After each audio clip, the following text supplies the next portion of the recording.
Hello ladies and gentlemen. Welcome back to my channel, The Lad Flick Show. Today, we're diving deep into one of the strangest and darkest horror comedies of 2024, Death of a Unicorn, starring Paul Rudd and Jenna Ortega. This twisted tale kicks off with a simple accident, a father and daughter hitting a unicorn with their car. But what follows is a chaotic nightmare fueled by greed, secrets, and a fight for survival. But before we get started, I'd really appreciate it if you could subscribe to my channel and hit that bell icon. Your support helps me bring you more awesome movie breakdowns. Let's get started. First things first, the story kicks off when Elliot, played by Paul Rudd, and his teenage daughter Ridley, Jenna Ortega, accidentally hit something on the road while heading to a work retreat. And guess what? It's not just any animal, it's a unicorn.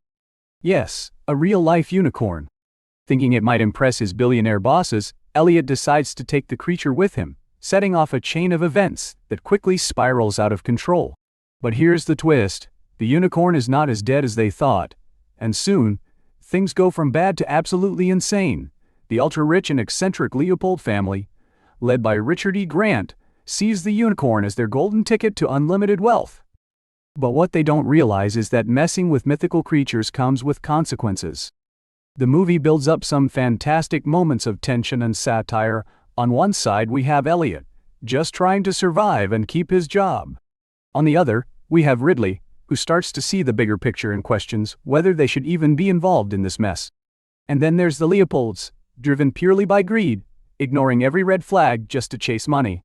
At its core, Death of a Unicorn isn't just about a crazy mythical creature. It's a sharp commentary on how the wealthy exploit everything. Coming to the performances, Paul Rudd, as always, is effortlessly charming, playing the everyman stuck in a ridiculous situation. Jenna Ortega brings depth to her role, balancing teenage rebellion with sharp intelligence. But the real scene stealer, Will Poulter, as the eccentric, party-loving rich kid, Shepherd Leopold. He delivers some of the film's funniest and most unhinged moments, making him one of the highlights. Richard E. Grant plays the over-the-top billionaire Odell Leopold. But the problem is, we've seen him do this before. His role feels like a slightly weaker version of his performance in Saltburn. Coming to the other supporting actors, like Anthony Carrigan and Tia Leone, do a solid job. But they don't get nearly enough screen time to shine. Visually, Death of a Unicorn is a mixed bag. The practical effects, especially the unicorn itself, look great in some scenes, but the CGI not so much. When the movie leans into its gory, over-the-top violence, it's entertaining, but the inconsistent visuals can sometimes pull you out of the experience. The sound design is solid. The eerie and whimsical score adds to the absurdity of the film, blending fantasy elements with darker horror tones. The sound effects during intense moments, like unicorn attacks and chaotic chase sequences, definitely help to build tension. But is the soundtrack memorable? Not really. It does the job, but it won't be something you walk away humming. The movie starts strong, setting up an intriguing premise with a lot of potential. But here's the issue. It never fully capitalizes on it. This movie struggles to decide whether it wants to be a full-blown horror comedy or a grounded satire. Instead, it hovers somewhere in between, which makes certain parts feel underwhelming. The pacing is mostly decent, but some sections drag, especially in the middle.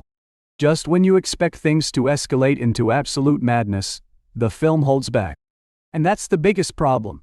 It doesn't go all in on the craziness. This is a movie about unicorns in modern society. Why not push the absurdity even further? With a fantastic cast delivering sharp comedic moments, Will Poulter effortlessly steals the show, making every scene he's in unforgettable. The film's unique and bizarre blend of horror, satire, and dark comedy keeps things fresh, while its over-the-top violent moments add to the fun. But it's not all perfect. The script doesn't fully tap into the cast's potential, and the CGI is a mixed bag, sometimes pulling you out of the experience.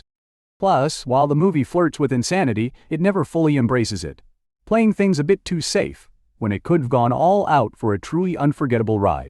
At the end of the day, it's not a bad movie. It's fun, unique, and definitely worth a watch if you're into dark comedy horror. But with a cast this good and a concept this wild, it could have been something truly legendary instead of just decent. Would I recommend this movie? Yes, but with managed expectations. Go in for the humor, the performances, and the wild premise. But don't expect a masterpiece. So that's it for today's my spoiler-free review of the movie Death of a Unicorn. What do you think? Are you excited to see this movie? Drop your thoughts in the comments below. Let's chat about it. And hey, don't forget to like, share, and subscribe. Thanks for tuning in, and I'll see you in the next episode of the Lad Flicks Show.